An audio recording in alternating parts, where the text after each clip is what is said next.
Baik, bismillahirrahmanirrahim. Assalamualaikum warahmatullahi wabarakatuh. Waalaikumsalam warahmatullahi wabarakatuh. Ya, bagaimana kabarnya anak-anak semuanya?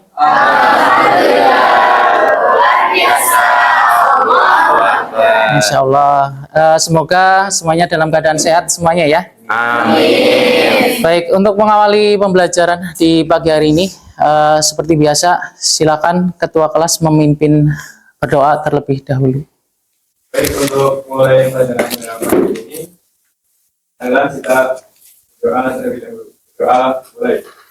A'udzubillahi minasyaitonirrajim. Bismillahirrahmanirrahim. Raditu billahi rabba wa bil islami dina wa bi Muhammadin nabiyya wa rasulah. Allahumma ftah qulubana ka futuhil arifin wa nawwir qulubana bi hidayatil yakin. Rabbana zidna ilma warzuqna fahma. Rabbana yassir lana wa la tu'assir alaina. Rabbana tammimna bil khair. Amin. Baik, saya cek kehadirannya. Atiatara, Aisyah Lubna, Alifah Nursani, Denisa, sakit ya. Hamimah, izin. Hana Marza, Iska. Baik, yang tidak hadir dua anak ya. Yang satu sakit, satunya izinnya. Baik, untuk mengawali ya. Selamat pagi. Pagi, luar biasa. Kelas riset. Solid berprestasi. Ya, tepuk tangan bagi kita semua.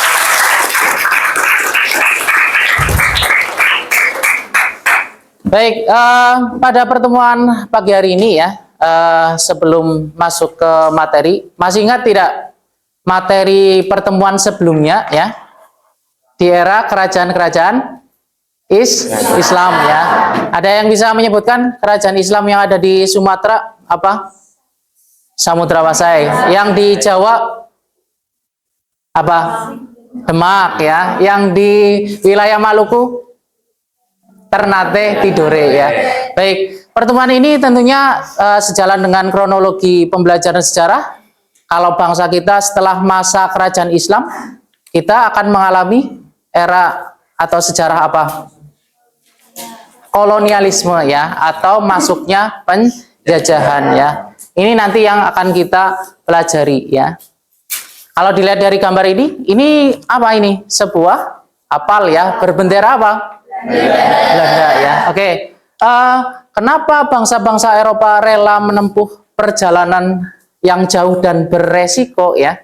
Eropa ke sini apakah dekat? Jauh ya, jauh, dan tentunya belum seperti di era sekarang ya, aksesnya mudah, transportasinya mudah ya. Oke, silakan disiapkan handphone kalian ya. Pak Guru sudah menyiapkan beberapa soal pretest ya terkait materi yang akan kita pelajari. Silakan coba di-scan, dikerjakan. Baik, sudah ya? Sudah? Ya, baik. Oke, sekarang HP-nya disimpan dulu ya. Tujuan pembelajaran kita di pertemuan kali ini ya, fokusnya ada dua. Yang pertama, nanti kita akan belajar tentang bagaimana menjelaskan proses kedatangan bangsa-bangsa Eropa di Indonesia ya. Jadi nanti yang akan kita pelajari bagaimana motivasi orang-orang Eropa ke sini ya. Tadi sudah kalian sebutkan. Jauh-jauh itu sebenarnya ngapain ke sini ya? Pasti ada sebuah dorongan, ada keinginan ya. Kalau nggak ada dorongan ataupun motivasi yang kuat ya, nggak mungkin bela-belain datang ke wilayah kita. Kemudian tujuan pembelajaran yang kedua, kita nanti diharapkan ya bisa mempelajari bagaimana rute penjelajahan ataupun perjalanan orang-orang Eropa ini ke Indonesia ya, dan rutenya nanti tentunya berbeda-beda karena dari negara-negara Eropa yang datang ke sini ya itu tidak bekerja sama melainkan bersaing ya. Baik, ada beberapa situasi regional maupun global ya yang mendorong motivasi orang-orang Eropa datang ke sini. Di antaranya ya ada 4 poin penting. Yang pertama adalah perkembangan iptek. Iptek itu apa? Ada yang tahu iptek? Ilmu, pengetahuan, dan teknologi ya. Dalam perkembangan zaman, tentunya tolak ukur kemajuan iptek itu berbeda-beda di setiap zamannya. Kalau di era sekarang ya, negara yang ipteknya tolak ukurnya paling maju, mungkin yang punya apa negara itu? Punya apa? Punya robot, bisa membuat robot. Apalagi kira-kira? Tentunya bukan negara-negara yang bisa membuat ini ya, tapi negara-negara yang mampu dan juga bisa membuat kapal. Untuk apa? Untuk menjelajah dunia ya. Kedua, adanya motivasi semboyan gold, glory, dan juga gospel. Ini mungkin sudah sering mendengar ya. Yang ketiga, ada sebuah peristiwa regional di Eropa ya yang mempengaruhi secara global.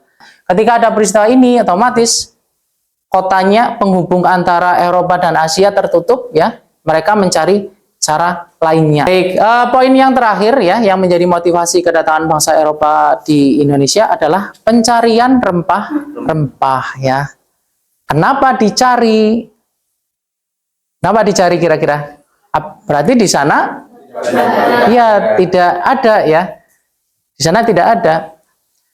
Karena di sana sedikit ya, kemudian akses ke sininya, ke Asianya ditutup, otomatis ini kondisi ini menaikkan value-nya rempah-rempah. Nilainya rempah-rempah itu semakin tinggi ya. Karena sulit mendapatkannya, barangnya tidak ada.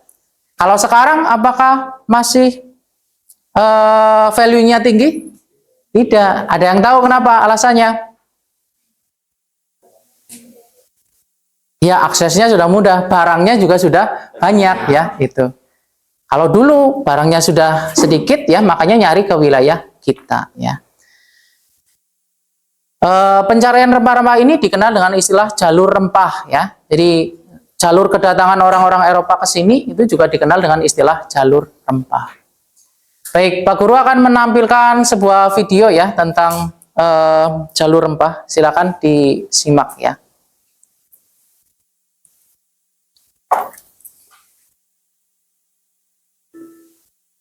Ini adalah cerita tentang Indonesia di masa dahulu kala yang dikenal dengan nama Nusantara.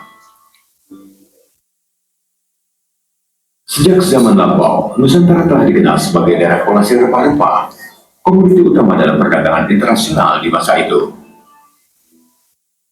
Rempah-rempah telah lama digunakan penduduk Nusantara dan bangsa lain seperti bangsa Arab, India, Cina, dan Eropa untuk obat-obatan sebagai bumbu masakan dan pengawet makanan. Wilayah penghasil rempah di Nusantara dapat dibagi dalam 2 daerah produksi. Daerah pertama adalah di bagian timur, yaitu Kepulauan Maluku dan Kepulauan Banda, yang menghasilkan cengkeh dan pala. Sementara di wilayah barat, yang terdiri atas Pulau Sumatera, Jawa, dan Kalimantan sebagai daerah penghasil lada. Emporium atau pusat perdagangan terbesar pada masa itu adalah Malaka. Kota ini menjadi tempat bertemunya berbagai pedagang Nusantara seperti Banten, Makassar, Banda, dan Ternate. Administratif Belanda. Batavia juga menjadi titik temu berbagai jalur pelayaran company di wilayah Asia. Baik, itu sekilas ilustrasi dari perjalanan jalur rempah ya. Sekarang sesi diskusi kelompok ya. Nanti fokusnya adalah ini nanti, bagaimana bangsa-bangsa Eropa bisa menemukan dan datang ke Nusantara ya. Pak Guru bagikan LKPD ya, atau lembar kerja kelompok. Nanti kalian diskusikan bagaimana rute kedatangan orang-orang Eropa atau pelaut Eropa menuju ke Nusantara ya. Boleh membuka Google Map, boleh browsing ya, boleh juga membuka buku literasi tentang kedatangan orang-orang Eropa ini ya. Jelas kira-kira bisa dipahami? Jelas, baik, saya bagikan.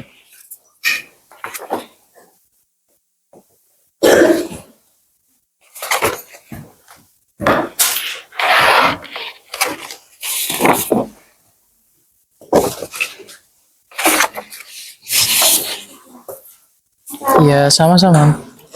Ini, Mbak. Masih saya. Ya. Iya. Ya. Makasih, Pak.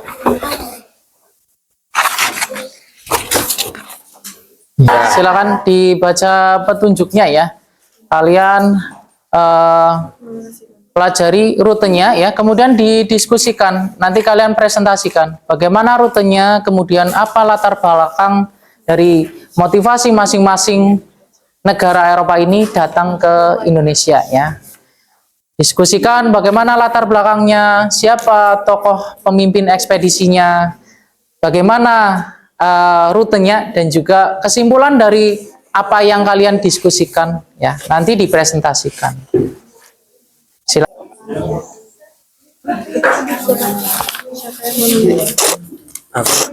Nandain yang pertama ya, maksudnya ini.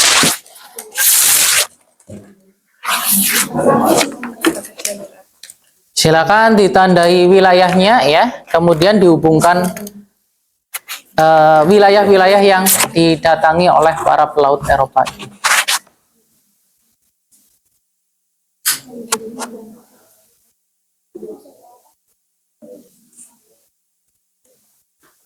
Kelihatan.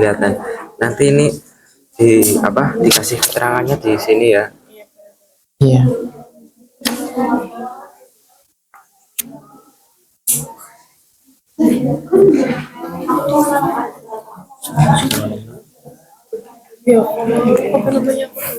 Dinamai wilayahnya, terus dihubungkan garisnya ya.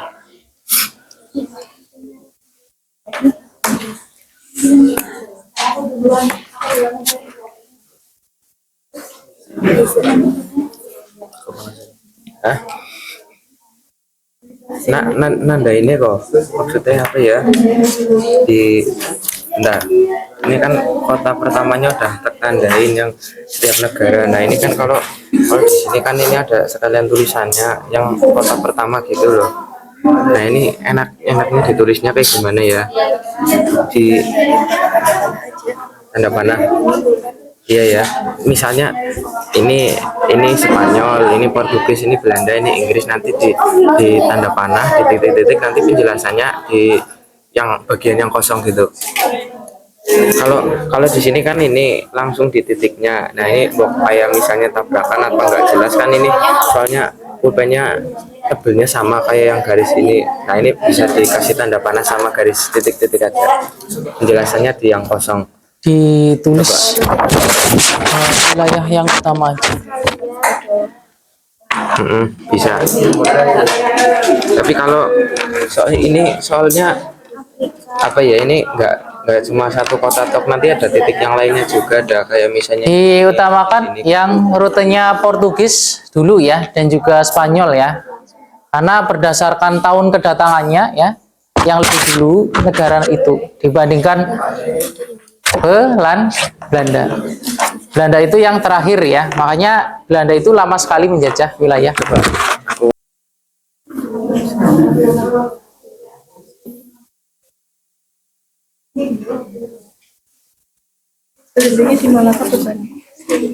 Di Malaka ya, terus Portugis Malaka, terus ini di Maluku sini nih.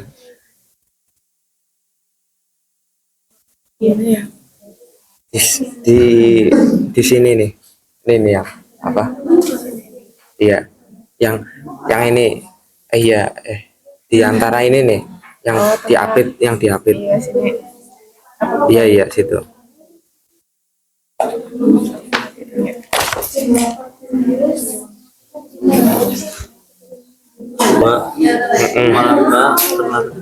Ada kesulitan? Yang ada kesulitan bisa ditanyakan. Gimana, Ya, Kiren? biru ke? Belum ada, bisa ya? Biru. Nah, nangkene gue sampai yang ini. Yang ini Iya, aku sampai lakuin. ini. Nah, Iya. benar. Ya mau ditulis sekarang. Iya, sudah sampai mana? Iya, oke. Di- Wilayahnya ditandai ya. Tandain aja Tandai dulu, wilayah. pakai yang hitam. Iya. Merah. Baik, waktunya sudah selesai ya. Kita mulai presentasi. Untuk presentasi yang pertama, silakan kelompok 2 ya. Silakan. Faisal. Baik, di sini saya akan menjelaskan tentang rute pelaut Portugis ke Nusantara. Yang pertama, latar belakangnya. Pada tahun 1453, kejatuhan Konstantinopel ke tangan Turki Utsmani yang mengakibatkan jalur perdagangan rempah ke Eropa terputus. Selanjutnya, Portugis mencari jalur laut baru ke negeri rempah, yaitu Maluku. Motivasinya yaitu gold, kekayaan, glory, kejayaan, dan gospel, penyebaran agama Nasrani. Tokoh utama penjajahan Portugis yang pertama yaitu Bartolomeus Dias pada tahun 1488 yang menemukan Tanjung Harapan di Afrika Selatan. Yang kedua ada Vasco da Gama tahun 1498 tiba di Calicut, India melalui Tanjung Harapan. Antonio de Abreu yang sampai di Maluku.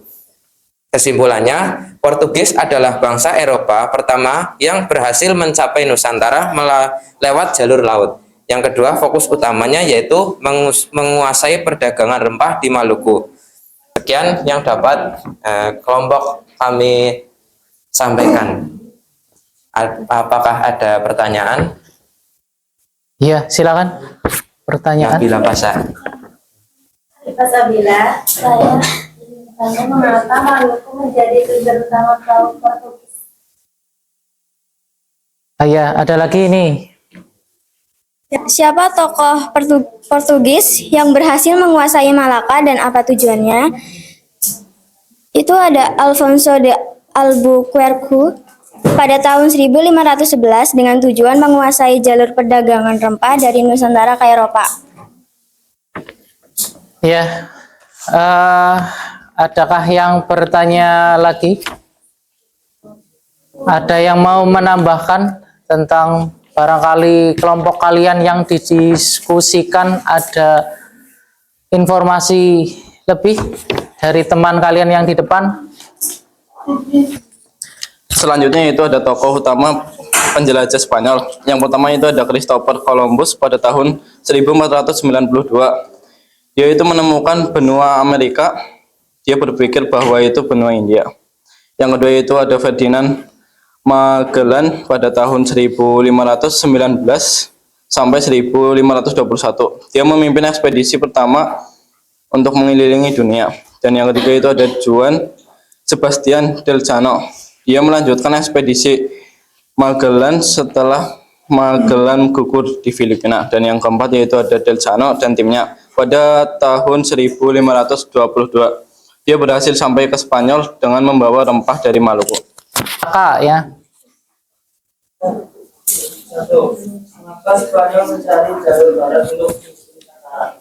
Ya, ditampung dulu ya. Ada lagi pertanyaan Siva ya. Silakan. Apa dampak dari kedatangan bangsa Spanyol yang ada di Maluku terhadap kerajaan-kerajaan Maluku? Ya, ditampung dulu ya. Silakan didiskusikan. Terakhir Fatur ya. Tadi kayaknya paling cepat Fatur. Iya, berdasarkan ulasan Roman 1919, kesimpulannya di sini, mengapa Spanyol akhirnya meninggalkan Maluku dan apa isi perjanjian Saragossa di tahun 1512? Aziza.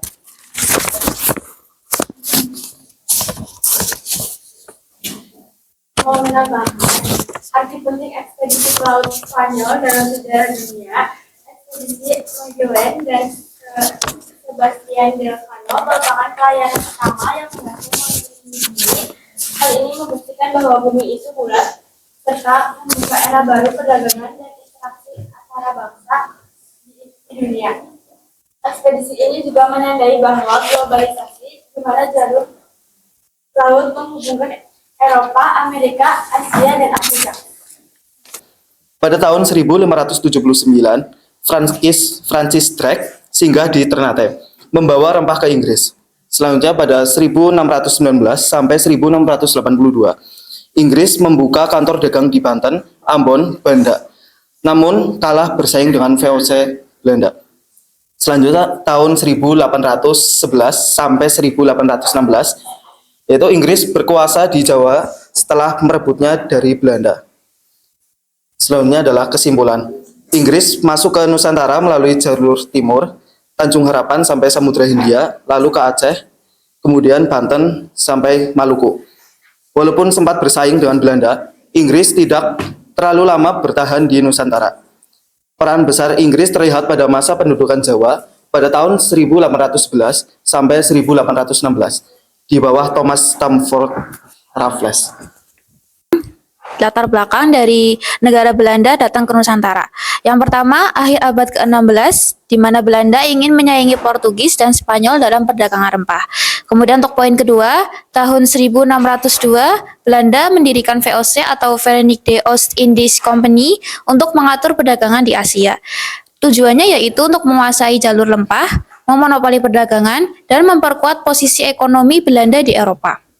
Untuk tokoh utamanya sendiri, yang pertama ada Cornelis de Houtman, yaitu pada tahun 1596 melakukan ekspedisi pertama Belanda ke Nusantara, kemudian Belanda tiba di Banten. Kemudian yang kedua ada Jacob van Eyck yang pada tahun 1598 berhasil membawa rempah dari Maluku dalam jumlah besar. Untuk jalur rutenya sendiri dimulai dari ekspedisi Belanda menyusuri Samudra Atlantik, mengitari Tanjung Harapan di Afrika Selatan, kemudian memasuki Samudra Hindia, melakukan pelayaran ke Banten pada 1596 sebagai pelabuhan utama Jawa, yang merupakan titik awal bangsa Belanda masuk Indonesia. Dari Banten, Belanda memperluas ke Maluku, Ambon, lalu ke Banda. Kemudian mendirikan pusat kekuasaan di Batavia pada 1619. Negara Eropa yang berhasil masuk ke wilayah Nusantara, kalau diurutkan dari kedatangannya ya, pertama Portugis, kemudian Spanyol, Inggris, dan terakhir Belanda ya. Dan pemimpin ekspedisi yang pertama singgah di Nusantara ya, ini namanya Alfonso de Albuquerque. Dia ini melanjutkan perjalanan yang dibuka oleh para pelaut Portugis dari wilayah India menuju ke Malaka ya. Misi awalnya sebenarnya para pelaut Eropa ini mencari wilayah India tentunya. Tapi karena sudah ada aturan untuk mengeksplor dunia ya ke arah timur ya, maka dilanjutkan perjalanannya ke arah timur. Tidak ke arah barat. Karena apa tadi? Aturan perjanjian Tordesillas ya. Jadi bumi itu seperti dibagi menjadi dua ya. Punyanya Portugis dan juga Spanyol berdasarkan perjanjian Tordesillas. Spanyol boleh mengeksplor dunia ke arah barat, sedangkan Portugis ke arah timur semuanya. Sudah ke arah barat, sudah ke arah timur, tapi karena bumi itu bulat ya, jadi ketemu di titik yang sama. Ketemunya itu di Maluku. Ya. Ketika perjanjian pertama berarti sudah tidak berlaku karena ketemu lagi ya. Di Maluku sendiri ketemu dengan kerajaan-kerajaan Islam kita ya. Di Maluku ada kerajaan apa? Ternate Tidore ya. Portugis bekerja sama dengan Ternate, Spanyol bekerja sama dengan Tidore. Bahkan hampir mau perang ya. Karena hubungan dagang kemudian sengit ya perdagangannya dan sebagainya, akhirnya bisa menimbulkan peperangan. Maka dipisahlah dengan perjanjian Saragossa. Tadi Fatur yang tanya ya. Isi inti dari perjanjian Saragossa, yang berhak menguasai wilayah Maluku adalah siapa? Portugis. Sedangkan Spanyol itu batasnya adalah di atasnya wilayah Filipina, benar ya. Makanya ini membuktikan juga Spanyol itu tidak lama ya melakukan imperialisme, bahkan tidak sempat melakukan imperialisme ya di wilayah kita. Tapi dengan para pelaut Spanyol ini ada aturan untuk meninggalkan Maluku ya, ekspedisinya malah berlanjut ke selatan. Sebastian Elcano sampai ke Afrika dan kembali lagi ke mana? Ke Spanyol lagi, ke benua Eropa lagi. Oke, jadi dari 4 rute itu ya, tentunya tadi sudah dipelajari kedatangannya berbeda-beda ya. Yang mempelopori siapa? Portugis ya. Yang mengakhiri terakhir Belanda ya. Oke, kira-kira bisa dipahami dari materi yang kita bahas pada pertemuan kali. Baik, terima kasih buat semua tadi yang sudah presentasi dan juga diskusi tentang masing-masing latar belakang, kemudian ada tokohnya ya, dan juga kesimpulan ya. Mungkin ada salah satu siswa yang mau menyampaikan apa yang kita dapatkan di pertemuan kali ini. Silakan. Ya, boleh Siva, silakan. Bisa mungkin berdiri. Ya. Ya, tolong.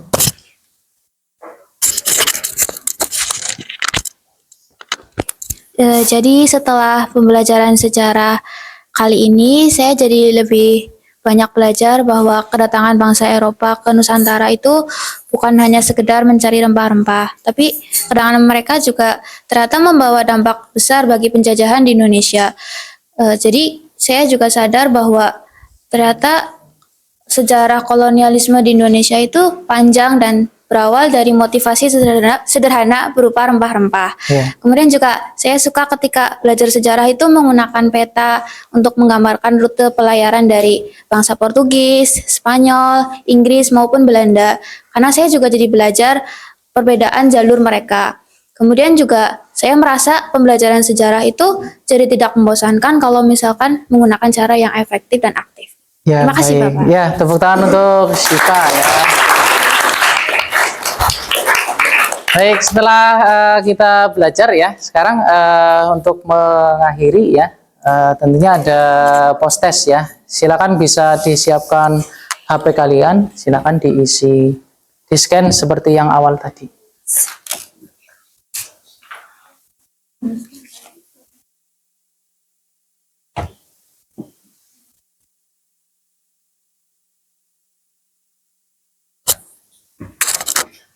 Ya, silakan diisi ya. Tentunya tadi sudah mempelajari materinya. Hasil post testnya bisa menjadi acuan pemahaman kalian setelah mengikuti pembelajaran. Nanti di pertemuan berikutnya ya, kita akan mempelajari tentang ini. Apa ini? VOC ya. Ini ya. Ini bukan merupakan sebuah militer. Ini bukan merupakan sebuah negara ya, tapi apa? Perusahaan dagang ya. Nanti yang akan kita pelajari kenapa ini begitu kuat di wilayah kita ya. Salah satunya karena ada hak istimewa yang diberikan oleh Kerajaan Belanda terhadap perusahaan ini ya. Mengakhiri pembelajaran, silakan ketua kelas bisa memimpin berdoa ya.